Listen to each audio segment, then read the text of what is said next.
Good morning. Today we are going to see the digestive system. Food enters the digestive system through the mouth, then passes to stomach through esophagus. From the stomach passes to small intestine and large intestine. And the undigested food is finally excreted via anus. This is the flow of food in our digestive system. All these parts are connected to each other, forms a long tube or canal called as alimentary canal. Glands like salivary glands, liver, gallbladder and pancreas are attached to alimentary canal and forms the digestive system.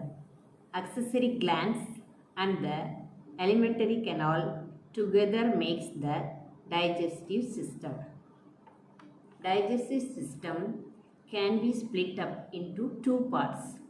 One is alimentary canal, second one is accessory digestive organs.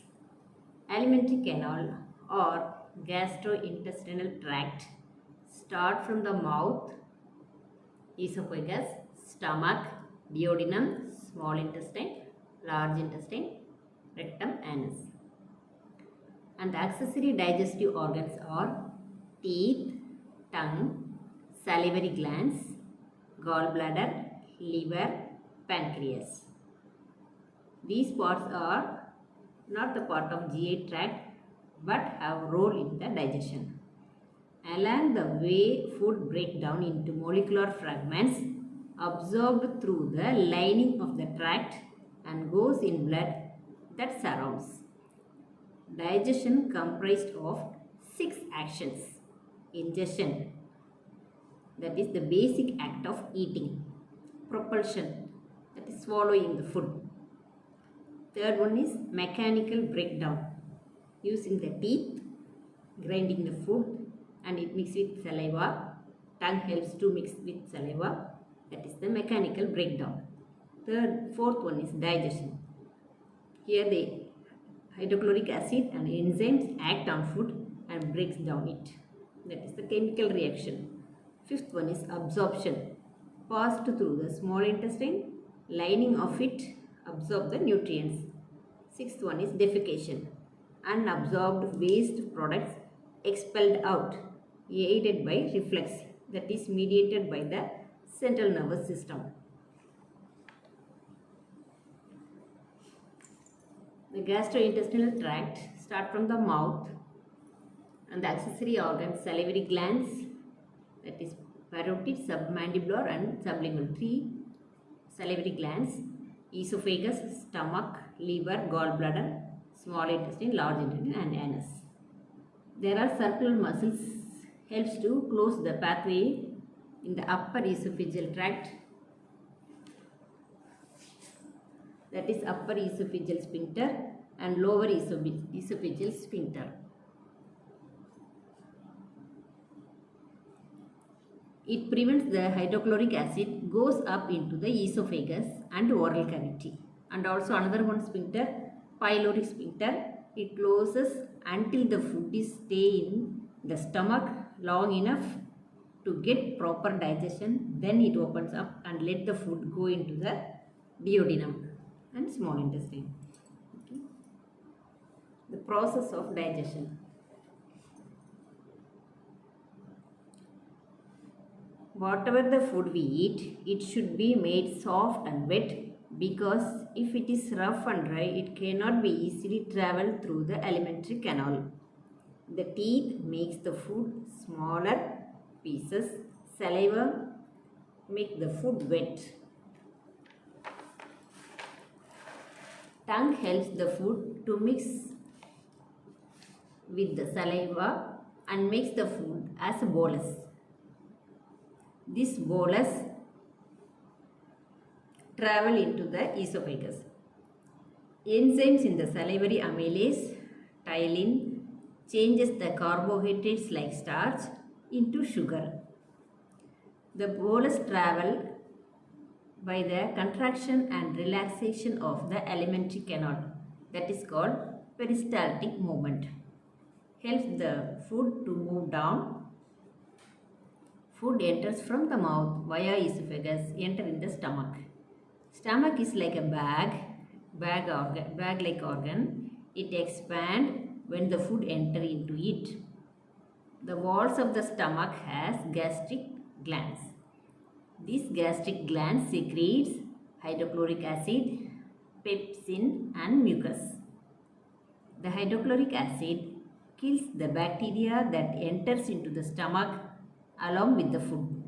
Also makes the pH of the stomach acidic because protein needs acidic medium for digestion. Pepsin digestive enzyme which digests the protein. Mucus protect the walls of the stomach from the action of the hydrochloric acid. The food that partially digested becomes semi-solid stage called chyme. When it becomes chyme, that is the time that pyloric sphincter opens and allow the food enter into the duodenum.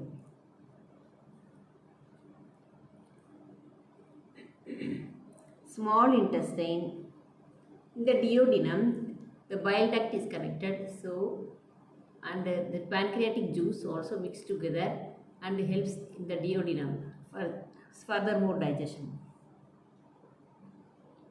Small intestine is a long coiled tube to fit in small space. Small intestine receives the bile juice from the liver, pancreatic juice from the pancreas and intestinal juice from the walls of the small intestine. Liver and pancreatic juices contain enzymes like trypsin, lipase, pancreatic amylase, peptidases and nucleases. Bile do not contain any enzymes, but it does two things. It breaks down the fat globules into smaller globules. By that action of enzymes on fat becomes easy. Second one is it changes the pH of the intestine to alkaline because the digestion of fat and carbohydrate takes in alkaline medium. Enzymes like pancreatic amylase, sucrase, maltase, lactase digest the carbohydrates to simple sugars called glucose, galactose and fructose. Enzymes like trypsin, chymotrypsin, peptidases converts the proteins and peptidates into amino acids. Lipase converts the fats into fatty acids and glycerol. So what happens next to the digestive food? The nutrients from the digestive food is absorbed into the walls of small intestine. Inner lining of small intestine has finger-like projections called villi. Each villi is supplied by blood vessels and lymph vessels. These nutrients get absorbed by the villi and get supplied to the different parts of our body. The undigested food pass into the large intestine. The water from the undigested food is absorbed and the feces is excreted out through the anus.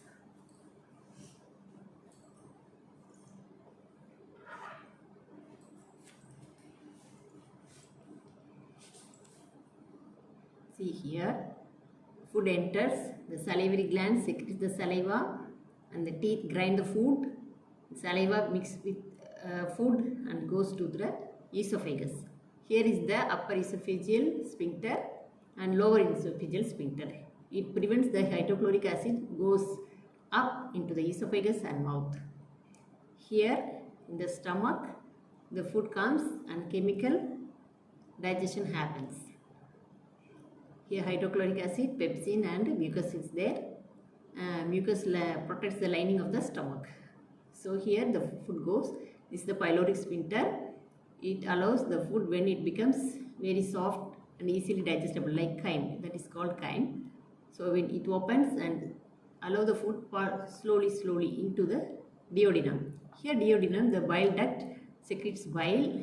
It join here and the pancreatic duct also give the pancreatic juice. So all together come here and helps in further digestion. Here it goes to the small intestine. Here this small intestine in the initial part it's called jejunum. It goes via through the all absorbed, and then ileum. Ileum goes and connect with the large intestine cecum. This ileocecal junction. And then appendix. The finger-like projection, a small finger-like projection. It's appendix. And then it goes to the large intestine. Transverse, ascending colon, transverse colon, descending colon, sigmoid colon, rectum and anus. Here also two sphincters, internal anal sphincter and external anal sphincter.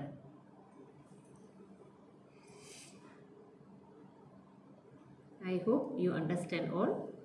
Thank you.